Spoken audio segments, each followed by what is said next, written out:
화평의 복음을 선포하다라는 제목입니다. 베드로가 지금까지 고넬료의 이제 집에 오기까지 그의 그 강고했던 그 세계관이 깨어지는 일들이 있었다고 그랬습니다. 그래서 우여곡절 끝에 이제 고넬료의 집에 당도하여서 자신이 깨달았던 것들을 먼저 언급을 하고 있습니다. 그러니까 여기 오기까지, 고넬료의 집에 오기까지 자신이 갇혀 있었던 세계관, 그게 이제 유대적 세계관이잖아요. 선민의식, 우리만 선택받았다, 우리만 구원받은 백성이고 나머지 저 이방인들은 다 지옥에 뗄 겁니다. 이방인들에 대한 차별의식, 저들과는 상종도 못할 그런 어떤 철저한 그런 내면 세계를 가지고 있었는데, 그것을 하나님께서 깨뜨리셨다라는 것입니다. 그러면서 오늘 36절을 보면 이제부터 자신이 고넬료의 집에서 전할 이 말씀을 화평의 복음이라고 언급을 하고 있어요.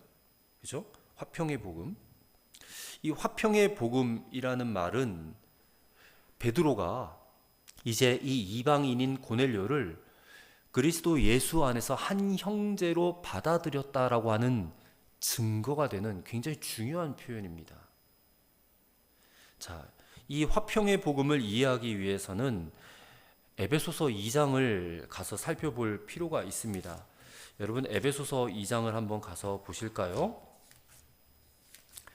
에베소서 2장 1절부터 제가 한 3절까지 읽어보겠습니다. 그는 허물과 죄로 죽었던 너희를 살리셨도다.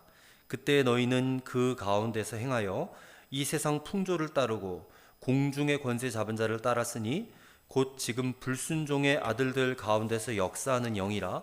전에는 우리도 다 그 가운데서 우리 육체의 욕심을 따라 지내며 육체와 마음이 원하는 것을 하여 다른 이들과 같이 본질상 진노의 자녀이었더니. 자, 아담이 타락함으로 말미암아 인간과 하나님이 화평을 잃어버렸다, 평화가 깨졌다라고 우리가 지난 주일에도 함께 말씀을 나눴잖아요. 그래서 에베소 2장은 그 허물과 죄로 인간이 죽어버렸다라고 선포하고 있습니다. 화평이 그냥 깨어진 정도가 아니라 죽었다는 거예요. 죽었다. 그 죽어버렸으니까 이 이제 육체의 생명이 죽었다는 게 아니에요. 하나님과의 관계가 끊어졌다는 것을 죽었다라고 표현을 하는 거거든요. 그러면 이제 인간은 어떻게 살아가냐면 그냥 오직 육체의 만족을 얻기 위해서 완전히 그냥 동물처럼 살아가는 거예요. 예, 본능에 따라, 육체의 욕심을 따라 살아갈 수밖에 없는 거예요. 그것을 에베소 2장에서 사도 바울은 본질상 진노의 자식이었다, 그렇게 표현을 하는 것입니다. 이렇게 하나님과의 화평이 깨어진 인간이 구원받는 것이 바로 하나님과 화평을 다시 회복하게 되는 것을 말하는 것이잖아요. 하나님과의 관계 회복이라고 표현을 하기도 하고 하나님과 화평을 누리게 되었다라고 표현을 하기도 해요. 우리가 구원받았다라는 말을. 근데 어떻게 한 인간이 하나님과 다시 화평할 수 있게 됩니까? 우리가 다 알다시피 예수님께서 인간과 하나님을 화평하게 만들기 위해서 당신의 몸을 화목 제물로 드리신 거잖아요. 당신의 몸이 하나님의 진노를 받아서 십자가에 처형되신 거잖아요. 그래서 우리가 하나님과 화평할 수 있는 그 길을 걸어갈 수 있도록 그 길을 예수님께서 열어놓으신 거예요. 그런데 이 3절까지, 2장 3절까지 우리가 읽어보면 이 화평을, 하나님과의 화평만 잃어버린 것처럼 보이지만 아니에요. 하나님과의 화평만 잃어버린 것이 아니라 사람과 사람 사이에도 화평을 잃어버렸단 말이에요. 창세기 우리가 주일에도 언급했지만 아담과 하와 딸랑 두 사람이 있었는데 그 두 사람 사이의 화평도 깨어졌단 말입니다. 막 선악과 따먹은 죄를 추궁하니까 하나님이 내게 아내로 주신 저 여자가 나로 하여금 먹게 하였다고 핑계를 대잖아요. 화평이 깨어진 거예요. 관계가 깨어진 거예요. 그렇게 해서 그런 이제 죄의 모습이 유전이 되고 유전이 되어서 이 사도행전 시대에 나타난 이방인과 유대인들로 상징되는 이 사람들이 서로 간에 서로를 반목하면서 미워하면서 정죄하면서 그렇게 살아왔다는 거예요. 그게 오늘날까지 이어지지 않습니까? 우리나라는 그렇진 않지만 저 미국 사회만 가도 흑인과 백인은 여전히 서로 간에 인종차별을 하고 있고, 또 유럽으로 가면 모르겠어요. 우리나라 축구선수 유명한 손흥민 선수도 자기 팀에서 팀 동료에게 인종차별을 받고 그 인종차별을 했던 그 팀 동료가 징계를 받는 그런 일들도 있고, 뭐 남자와 여자 간의 그런 차별도 있고, 노인과 아이의 차별도 있고, 그러니까 온갖 종류의 구별과 차별을 만들어 놓고 이게 화평하지 못하는 거예요. 이게 다 선악과 범죄로 인해서 하나님과의 관계가 깨어짐과 동시에 인간과 인간 사이의 관계도 다 깨어져서 화평을 잃어버렸다는 거예요.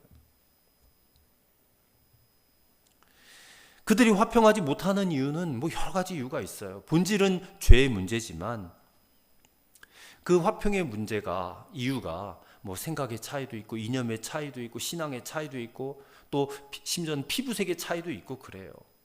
그 가운데 어떤 사람들은 그냥 자기 생각이 옳다라고 스스로 잘났다고 생각하면서 내 생각과 다른 사람을 소외시키고 차별시키고 그리고 화평을 빼앗아 버려요. 자, 그런 인간과 인간 사이에 깨어진 화평도 예수님의 십자가로 화평케 되었다는 거예요. 십자가에 그 세로와 가로가 있다고 그랬지 않습니까? 세로는 하나님과 인간과의 화평이고 가로는 사람과 사람과의 사이의 화평이라고 그랬습니다. 그래서 사도 바울은 이 둘, 유대인과 이방인을 예수 그리스도께서 자기 육체를 가지고 화목 제물로 삼으셔서 화목하게 하셨다. 그것을 에베소서 2장 15절에 이렇게 말을 하고 있어요. 2장 15절을 보시면 법조문으로 된 계명의 율법을 폐하셨으니 이는 이 둘로, 그러니까 유대인과 이방인을 말합니다. 이 둘로 자기 안에서 한 세 사람을 지어 화평하게 하셨다. 그렇게 말씀을 하고 있습니다. 그러니까 오직 예수님이에요. 오직 예수 그리스도예요. 예수님이 우리 가운데 계시면, 예수님이 우리의 가정과 우리의 사회와 우리의 모든 인간관계 속에 함께 계시기만 하면 화평의 길이 열린 거예요. 자, 이런 화평에 관한 생각을 정리를 하고 오늘 본문의 말씀을 다시 한번 보시면 좋겠습니다. 자, 베드로가 지금 고넬료의 집에 왔어요. 고넬료의 집에 와서 맨 처음 한 말이 28절에 나와 있었어요. 28절에 보면 이르되 유대인으로서 이방인과 교제하며 가까이 하는 것이 위법인 줄은 너희도 알거니와 하나님께서 내게 지시하사 아무도 속되다 하거나 깨끗하지 않다 하지 말라 하시기로, 이런 표현을 하고 있어요. 그러니까 처음에 자기의 생각을 얘기하는 거예요. 나는 이방인과 교제할 수 없는 사람이다. 그것은 법을 어기는 일이다. 유대인의 법이 있거든요. 율법을 어기는 일이다. 그리고 나는 여태까지 어떤 것도 부정한 것을 가까이 한 적도 없다. 자, 이런 말들이 의미하는 것은 이 베드로 스스로가 이방인과는 전혀 화평하지 않았다는 말이에요. 베드로는 지금 복음을 전하는 사람이에요. 십자가의 복음은 하나님과의 화평, 이웃과의 화평, 그 두 가지를 다 전해야 되는데 지금 베드로는 반쪽짜리 화평만 갖고 있었다는 거예요. 하나님과는 화평했는지 모르겠지만 이방인과는 화평하지 못했다는 거예요. 자, 그런 베드로의 이 사고 체계에 금이 가게 하는 사건을 지금 맞닥뜨린 거예요. 고넬료를 만난 거니까. 자, 본문 34절 35절을 보십시오. 베드로가 입을 열어 말하되 내가 참으로 하나님은 사람의 외모를 보지 아니하시고 각 나라 중 하나님을 경외하며 의를 행하는 사람은 다 받으시는 줄 깨달았도다 그래요. 베드로가 드디어 깨달았도다 그래요. 하나님은 사람의 외모를 보지, 이방인, 유대인 이런 거 보지 않으신다. 하나님은 누구든지 어떤 사람이든지 간에 하나님을 경외하고 의를 행하는 사람, 즉 복음을 듣기를 원하고 그렇게 살기를 원하는 사람은 다 받아주시는 분이시다. 이것을 비로소 그가 깨달았다라는 거예요. 그래서 43절에 가서 보면 베드로가 또 뭐라고 합니까? 그에 대하여 모든 선지자도 증언하되 그를 믿는 사람들이 다 그의 이름을 힘입어 죄 사함을 받는다 하였느니라 그래요. 다 그의 이름, 여기 다라는 표현에 유대인 이방인 다 들어가 있는 거예요. 누구를 막론하고 예수 그리스도를 믿는 사람들은요, 그 이름으로 인하여 죄 사함을 받게 된다. 하나님과 화평하게 되고 이웃과 화평하게 된다. 이게 바로 화평의 복음이 가진 의미라는 거예요. 그래서 36절부터 43절까지의 내용은 이제 이 복음이 이렇게까지 전해오게 된 간단한 내력을 지금 얘기를 하는 거예요. 세례 요한에서부터 시작된 이 죄사함의 복음이잖아요. 그게 예수 그리스도의 치유와 축사 사역, 또 그의 고난과 죽으심, 또 부활로 이어지는 그런 이야기로 쭉 내려가고 있어요. 심지어 부활하신 주님과 자신은 음식도 같이 먹었다. 그래서 이 모든 일에 예수 그리스도의 증인이다, 내가. 그 증인으로서 내가 지금 전하는 이 복음이 바로 화평의 복음이다라고 말을 하고 있는 거예요. 자, 화평의 복음. 이 복음은 듣고 믿는 모든 사람, 이방인, 유대인, 헬라인, 흑인, 백인, 많이 배운 사람, 못 배운 사람, 모든 사람 다 죄사함을 얻게 하는 구원을 받게 한다라는 것입니다. 그래서 하나님과 화평하지 못했던 사람들이 하나님과 화평을 얻게 돼요. 또 사람과 사람 사이에 만들어 놓았던 높은 장벽들이 다 허물어지는, 그렇게 만들었다는 거예요, 이 복음이. 그리고 오늘 저와 여러분들에게도 이 복음이 이어진 거예요. 들어온 거예요. 그리고 우리를 어떤 자로 부르셨느냐? 화목하게 하는 직분을 주셨다. 자, 고린도후서 5장 18절 말씀입니다. 모든 것이 하나님께로서 났으며 그가 그리스도로 말미암아 우리를 자기와 화목하게 하시고 또 우리에게 화목하게 하는 직분을 주셨으니. 자, 하나님께서 그리스도로 말미암아, 그러니까 예수 그리스도 십자가에 달려 죽게 하심으로 말미암아 우리를 자기와 화목하게 하셨다. 하나님과 내가 화목하게 되었어요. 관계가 회복이 일어났어요. 화평을 누리게 됐어요. 그러면서 우리에게는 무슨 직분을 주셨다고 그랬어요? 화목하게 하는 직분을 주셨다. 제가 주일날 설교한 내용이잖아요. 그죠? 우리가 화목하게 하는 직분을 가졌다는 게 무슨 의미입니까? 아직까지 하나님과 화목하지 못한 다른 사람, 그 사람이 하나님과 화목할 수 있도록 내가 가서 중재자 역할을 하라는 거예요. 복음 전하라는 역할을 하라는 거예요. 피스메이커가 되라는 얘기예요, 우리가. 이게 이 땅의 모든 그리스도인, 저와 여러분을 포함한 모든 그리스도인들이 서 있는 자리라는 거예요. 이거를 감당하며 살아가는 자가 진짜 그리스도인이에요. 우린 다 직분 받은 사람이에요. 교회 직분, 권사, 집사, 장로, 목사, 이게 직분이 아니에요. 주님이 주신 진짜 직분은 세상 사람들과 하나님을 화목하게 하는 그 자리로 이끌어내는 게 우리의 진짜 직분이라는 것이에요. 정말 아멘이시죠? 그것을 감당하는 교회가 진짜 교회예요. 그런 교회가 칭찬받는 교회가 돼요. 요즘 새벽에 요한계시록 말씀을 읽고 묵상을 하는데 계시록 2장 3장에 보면 7교회가 나오잖아요. 그 7교회 가운데 주님으로부터 칭찬만 받은 2개의 교회가 나와요. 하나는 서머나 교회고 하나는 빌라델비아 교회예요. 이 서머나 교회와 빌라델비아 교회는 오늘날로 말하면 대형 교회가 아니에요. 굉장히 작고 가난하고 연약한 교회예요. 교인 수도 많지 않은 그런 교회예요. 그런데 주님으로부터 칭찬받았다니까요. 그래서 저는 그 말씀을 읽고 소망이 생긴 거예요.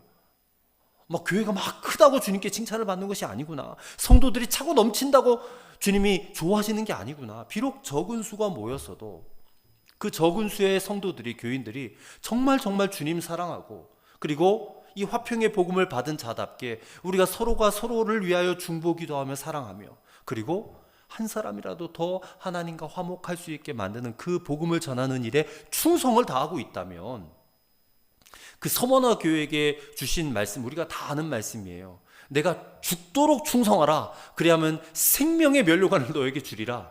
다 아시는 말씀이잖아요. 죽도록 충성하라. 끝까지 믿음을 지키라. 이 내게 주신 직분을 잘 감당해라. 교회에서의 직분, 집사, 권사의 직분도 물론 충성스럽게 감당을 해야 되겠지만, 진짜 직분, 세상 사람들을 하나님과 화목하게 만드는 이 진짜 직분을 잘 감당해낼 때, 오늘 베드로처럼 그때 주님께 칭찬을 받고 생명의 면류관도 받게 된다는 것을 여러분 꼭 기억하실 수 있기를 바랍니다. 자, 이제 45절을 한번 보실까요? 45절을 보시면 베드로와 함께 온 할례 받은 신자들이 나와요. 이게 이제 욥바에 있었던 그런 이제 유대인 그리스도인들이에요. 그러니까 할례도 다 받은 신자들. 아마도 이 사람들은요, 오순절 마가다락방에도 함께 있었던 사람들이었던 것 같아요. 자, 근데 이 신자들이 깜짝 놀라요. 뭐 때문에 깜짝 놀랐느냐? 이방인들에게 성령 부어주심으로 인하여 놀랐다 그랬어요. 그러니까 이 사람들도 이 유대적 세계관에 갇혀 있었던 사람이니까, 베드로처럼 이 자신들밖에는 구원이 없는 줄 알았어요. 그런데 그런 생각들이 잘못된 생각이었구나 라고 지금 깨달아진 거예요. 이방인들도 지금 성령을 받을 수 있다, 이 사실을 지금 눈으로 목도한 거 아닙니까? 그러니까 이 복음이, 고넬료의 가정에 베드로가 전하는 이 복음이 선포되어지니까 어떤 일들이 일어났어요? 그 앞에 44절을 보세요. 베드로가 이 말을 할 때에 성령이 말씀을 듣는 모든 사람에게 내려오시니 그랬어요. 내려오시니까 46절에 어떤 표현이 나와요? 이는 방언을 말하며 하나님 높임을 들음이로라. 그러니까 이 할례 받은 신자들이 들은 게, 이 사람들이 방언을 받고 그리고 막 하나님을 찬양하는 이제 그런 모습을 본 거예요. 자기들이 처음 오순절 마가다락방에서 경험했던 그 모습 그대로 이 이방인들이 지금 그런 모습을 보이는 거예요. 그래서 깜짝 놀란 거예요. 깜짝 놀란 거예요. 그러면 여기서 한 가지 우리가 생각할 때 좀 곤란한 문제가 생겨요. 그럼 성령이 오실 때에, 임할 때에 이 방언이 항상 필요했던가, 굳이 방언이 필요했던가 하는 점이에요. 그래서 오순절 교단, 순복음 교단 같은 경우에는 이 성도들이, 신자들이 방언을 받는 것이 성령 충만을 받은 것이다라고 주장하기도 해요. 심지어는 너무 극단적으로 가서는 이 방언을 하지 못하면 구원도 받지 않았다라고 말하기도 해요. 근데 그거는 사실상은 잘못된 그런 교리이고, 어쨌든 방언을 받아야 성령 충만을 받았다라고 지금도 주장해요, 그들은. 그래서 오순절 교인들 같은 경우에는 방언 못하는 신자들이 거의 없어요, 사실상. 그런데 성경을 잘 봐야 돼요. 성경에 이 성령 충만한 장면이 여러 곳에서 나오는데 대부분 현상들이, 방언 현상들이 없었던 때가 대부분이었다는 거예요. 사도행전 2장 41절에 보면 3,000명이 회개하고 돌아와요. 그때도 방언이 나타났다는 얘기 없어요. 사도행전 4장 4절에 5,000명이 구원받을 때도 거기도 방언 현상 없습니다. 4장 31절에 예루살렘 교회 사람들이 모여서 예배를 드리는데 모인 곳이 진동하고 성령이 충만했다 그랬어요. 거기서도 방언은 없었어요. 그때 그 장소에서 왜 성령님이 오셨는데도 불구하고 방언이 없었느냐? 필요하지 않으니까. 그런데 오늘 본문에서 왜 고넬료의 집에서는 방언 현상이 나타났는가? 자, 베드로를 비롯한 이 예루살렘 교회가 이 하나님께서 이방인들에게도 구원을 주셨다라고 믿게 할 수 있었던 가장 큰 증거가 바로 오순절 마가의 다락방에서 그들에게 주셨던 그 성령 충만의 현상을 이 이방인들에게도 주셨기 때문에, 그래서 그들이 받아들일 수 있었다는 거예요. 만약에 이 방언 현상이 없었다면 이 베드로와 함께 왔던 할례 받은 신자들이요, 이 우리가 오순절에 받았던 그 성령 충만과 이 여기에 지금 임한 이 성령 충만의 역사가 똑같은 것이라고 인정하지 않았을 수도 있었기 때문에 그래요. 그래서 이 사건은요, 오늘 본문의 사건은 오순절 사건과 똑같은 현상으로 묘사가 된 거예요. 그리고 이것은 나중에 베드로가 예루살렘 교회에 가서 보고를 하는데 거기서도 명백하게 드러나요. 자, 사도행전 11장 15절부터 17절을 보세요. 15절부터 17절을 보시면 예루살렘 교회에 가서 보고하는 장면이에요. 내가 말을 시작할 때에 성령이 그들에게 임하시기를 처음 우리에게 하신 것과 같이 하는지라. 이게 어느 때를 말하는 거예요? 오순절 마가다락방에서 있었던 그 사건을 얘기를 하는 거예요. 처음 우리에게 하신 것과 똑같았다, 고넬료의 집에서 있었던 사건이. 그래서 거기에 할례 받은 신자들이 증인이 된 거예요. 이방인들에게도 성령을 주시는구나, 하나님이 저들도 다 받아주시는구나, 저들도 구원하시는구나. 그래서 인정되었다는 거예요. 그래서 이때부터 이제 이방인 선교에 물꼬가 트이기 시작한 거예요. 이방인 선교에. 그러니 이것이 정말 하나님이 하신 일이 아니고 어떻게 설명할 수 있겠습니까? 하나님이 다 하신 일이에요. 그리고 이때 고넬료의 집에 성령 충만이 일어나서 예루살렘 교회가 그것을 인정했기 때문에 오늘 우리에게도 복음이 전해진 거예요. 저와 여러분 이 자리에 있을 수 있는 거예요. 이 사건이 있었기 때문에. 그래서 오늘 본문은 참 역사적인 그런 기록입니다. 이방인에게 최초로 성령이 임하시는 사건, 그리고 방언 현상을 동반한. 그렇다고 오늘 우리가 모일 때 성령 충만의 역사가 일어나면서 물론 방언이 임하고 막 입신이 일어나고 어떤 그런 증거들이 나타나면 좋기는 하겠지만 그런 거 없어도 상관없어요. 그런 것이 성령 충만함의 증거라고 우리가 볼 수만은 없습니다. 필요하면 주시겠죠. 정말 사모하면 주시더라고요. 근데 물론 사모해도 안 주시는 분들도 봤어요. 어떤 목사님은 자기는 평생 방언을 사모했는데 하나님이 안 주신다고. 그래서 자기는 아직도 방언을 못 한다고. 그분이 벌써 큰 교회 목회하시다가 은퇴하신 분이신데 아직도 자기는 방언을 하지 못한다고. 근데 상관없다고. 그렇다고 내가 성령 충만하지 않은 것은 아니니까. 47절입니다. 이에 베드로가 이르되 이 사람들이 우리와 같은 성령을 받았으니 누가 능히 물로 세례 베품을 금하리요 하고 명하여 예수 그리스도의 이름으로 세례를 베풀라 하니라. 세례를 베풀어 줍니다. 베드로도 줬겠고 함께 왔던 다른 사람들도 함께 세례를 줬던 것 같아요.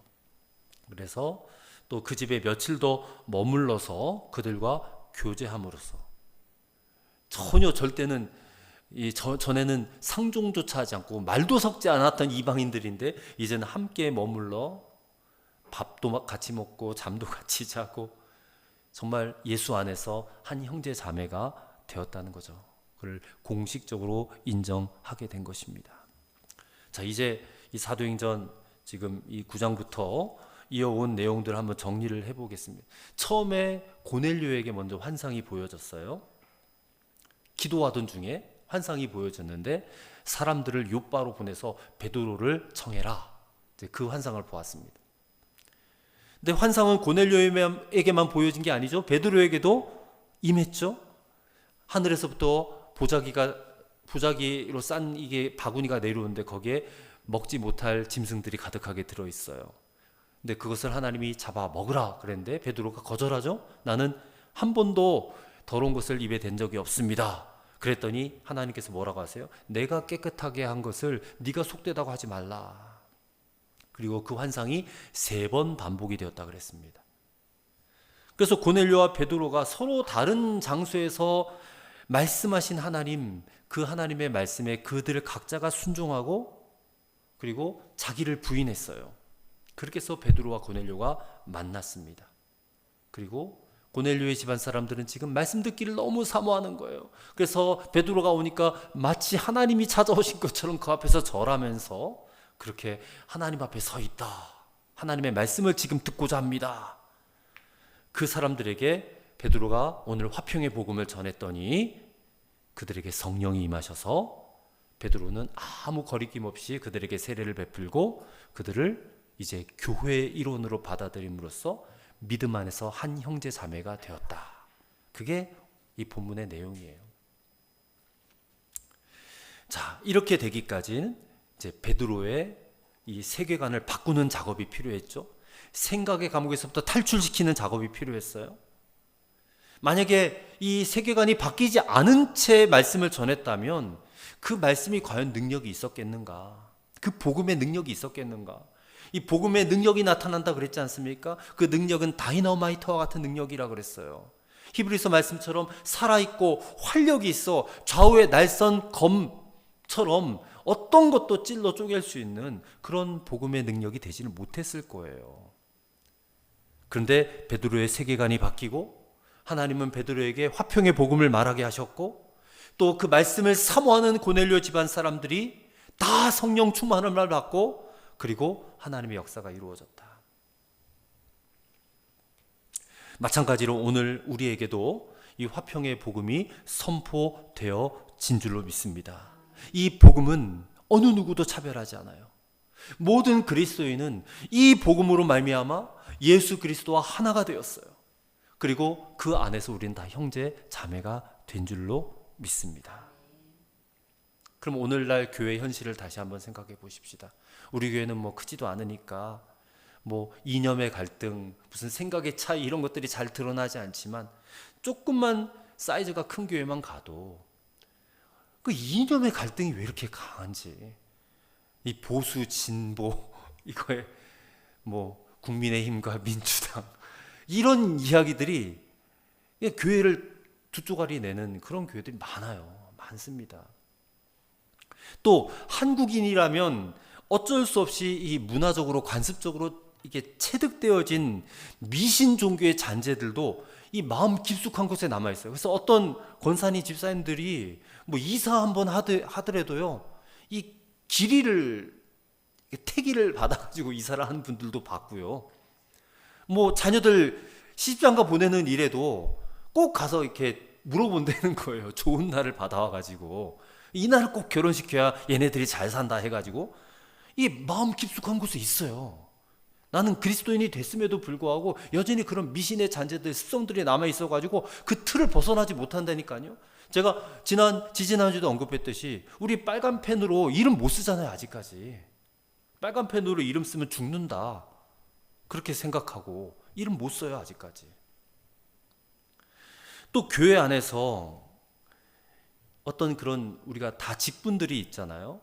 근데 그 직분이 계급화가 됐어요. 계급화. 이게 너무너무 심각해요. 그래서 감리교에서는 12월 달에 이제 당회, 이제 장로교에서는 공동회라고 하는데 이 당회를 하면 그때 이제 임원 선출을 하지 않습니까? 그때 집사를 뽑고 권사를 뽑고 장로를 뽑아요. 그러면 그 권사되고 집사되고 장로되는 것을 너무너무 이렇게 기다리다 보니까, 근데 교회마다 다 그 직분을 주는 어떤 기준들이 다 있단 말이에요. 근데 그런 기준에 부합하지 못하면 탈락을 시키는데 그것 때문에 시험 들어가지고 막 교회 떠나기도 하고 그런 일들이 12월 달에 많이 들려와요. 다 계급화예요. 그럼 위에 있는 계급이 이제 아래에 있는 계급을 지배하는 그런 구조가 돼요. 이게 꼭 사회와 똑같아요. 교회 안이. 그리스도 안에서 우리는 차별이 없어야 되는데 우리 스스로가 차별을 만들어 놨어요. 성도, 집사, 권사, 장로, 목사로 올라가는. 그래서 위에서부터 아래를 이렇게 명령하고 지배하는 구조로 만들어 가지고 교회를 운영해 간단 말이에요. 그래서 저 세상 사람들이 기독교를 뭐라고 욕하느냐? 저 목사교라고 그래요. 목사교. 세간의 조롱을 받아요. 이런 문제. 아니, 화평의 복음은 이런 모든 것들을 다 철폐했고 사라져 버렸는데 왜 교회는 도로 지배 구조를 만들고 계급 구조를 만들어 가지고 그렇게 이 화평의 복음을 깨트리는 일을 하고 있느냐? 오늘 한국 교회가 이 문제 해결하지 않으면 이 정말 예수님과 상관없는 그런 기독교를 만들어 갈 수밖에 없는 것입니다. 그래서 사도행전 10장은 오늘 우리에게도 한국 교회에도 절대적으로 필요한 것이에요. 그리고 이 화평의 복음은 지난 주일 설교 때도 제가 언급했지만 우리가 이 화평하게 하는 자, 화평을 만들어가는 자라고 했잖아요. 피스 메이커. 그렇게 부름받은 자라는 것을 명심하고 이 세상 사람들, 아직 주님의 복음을 듣지도 못하고 알지도 못하는 사람들에게 하나님 진짜 살아계시잖아요. 그 하나님과 화목하게 하기 위해서 우리가 복음의 신발을 신고 전도하는 삶을 살아야 될 책임이 있다라는 것을 가르쳐주는 말씀이에요. 아직도 예수를 알지 못하는 내 가족들, 내 이웃들, 내 친구들, 그들이 하나님과 불화한 상태잖아요. 그 영혼 불쌍히 여기고 속히 하나님 안으로 돌아와서 하나님과 화목을 누릴 수 있도록 기도하고 전도하는 것이 오늘 우리들의 귀한 사명인 줄로 믿습니다. 그래서 오늘 우리가 이 예배를 드리면서 우리가 맺는 화평의 열매를 통해서 영혼들이 주님께로 돌아오는 그런 꿈을 꾸고 그리고 그 꿈대로 주님이 이루실 것을 믿으며 기도하는 시간을 가졌으면 좋겠습니다. 우리 함께 합심해서 기도하시기를 바랍니다. 베드로의 그 편협한 생각, 비복음적 사고방식을 깨트리신 주님께서 오늘 우리 안에 있는 이 비성경적 세계관, 미신적 세계관이나 차별적 세계관, 계급주의적 세계관, 이런 것들도 성령님 깨트려 주옵소서 기도하시기를 바라고요. 그리고 화평의 복음을 선포함으로 고넬료의 가정에 성령이 임하셨고 그리스도 예수 안에서 한 형제로 받아들였던 것처럼 오늘 우리가 화목하게 하는 직분을 맡은 자로서 내 삶이 화평의 복음으로 살아가는 삶이 될 수 있도록, 그렇게 살아갈 수 있는 그런 우리의 삶이 될 수 있도록 우리 함께 통성으로 1분 동안 기도하겠습니다. 하나님 아버지, 오늘도 사도행전의 말씀으로 우리에게 이 화평의 복음을 깨닫게 하여 주심을 감사를 드립니다. 하나님, 베드로 안에 있었던 편협한 사고방식들, 그 비복음적 세계관이 깨어지고 복음적 세계관이 그 안에 들어왔을 때에 하나님께서 모든 이방인들도 차별 없이 다 그리스도 예수로 말미암아 구원받고 또 성령을 받게 하신 것을 우리가 보았습니다. 하나님 아버지, 오늘 이 시대를 살아가는 우리 그리스도인들 안에 여전히 잔재하고 있는 비성경적 세계관이 있습니다. 비복음적 세계관이 있습니다. 미신적 세계관, 무속적 세계관, 그리고 차별적 세계관, 계급적 세계관이 우리 안에 여전히 있습니다. 하나님, 우리 안에 화평의 복음을 선포하여 주옵소서. 그 모든 것들을 예수 그리스도께서 십자가로 깨뜨리셨다. 이제는 한 형제 자매로서 그리스도께서 다 받아주신다. 하나님, 그 증거로 말미암아 우리에게 성령을 부어주셨고, 그래서 우리가 한 교회를 이루었던 것처럼 하나님, 오늘 우리가 그런 복음으로, 화평의 복음으로 우리가 살아갈 수 있도록 도와주시옵소서.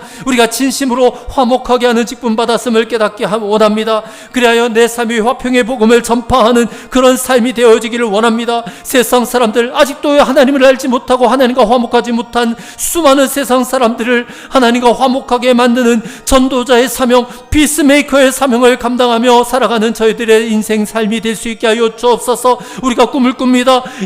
영혼들이 주님께로 돌아오고 하나님과 화목하게 되어지는 꿈을 꿉니다. 그 꿈을 꾸면서 주님의 말씀대로 화평의 복음으로 살아낼 수 있는 우리의 삶이 되기를 소망합니다. 주님께서 응원해 주시고 주님께서 용기 주시고 성령으로 충만하게 해주셔서 두려움 없이 담대하게 이 복음을 증거하고 전파하며 살아가는 우리 빛의 숲 교회 성도들이 다 되어질 수 있게 인도하여 주시옵소서. 사랑의 하나님, 감사합니다. 사도행전 10장의 말씀을 읽고 정리하면서 이제 유대인들과 이방인들의 이 서로 간의 반목과 원수 맺는 것들을 깨뜨리시고 화평을 이루시기 위하여 예수 그리스도께서 십자가를 지시고 화목 제물이 되신 것을 우리가 깨닫고 그 복음이 바로 화평의 복음이었음을 우리가 분명히 믿게 하여 주옵소서. 이제는 믿은 것으로 끝나는 것이 아니라 그 화평의 복음을 전달하는 자로 살기 원합니다. 그리하여 저 세상 수많은 사람들, 죽어가는 사람들, 하나님과 불화한 사람들, 그 사람들이 하나님과 화목을 이루게 우리가 피스메이커의 사명을 잘 감당할 수 있게 하여 주옵소서. 그리하여 우리 또한 우리 스스로가 또 다른 이들과 이웃들과 한 형제 자매로서 그리스도 예수 안에서 화목할 수 있도록 인도하여 주시옵소서. 그래야 우리 교회가 더욱더 정말 그리스도 안에서 부흥하고 그리스도 안에서 하나 되는 역사가 일어나는 교회와 성도들이 다 되어지게 하여 주시옵소서. 우리의 가정도 주님의 화평이 임하게 하옵소서. 불화한 관계에 있는 모든 가족들, 하나님 그 가족들과 하나 되고 화평할 수 있게 주님의 십자가의 능력이 나타나게 하여 주시옵소서. 살아계신 우리 구주 예수 그리스도의 이름으로 기도하옵나이다. 아멘.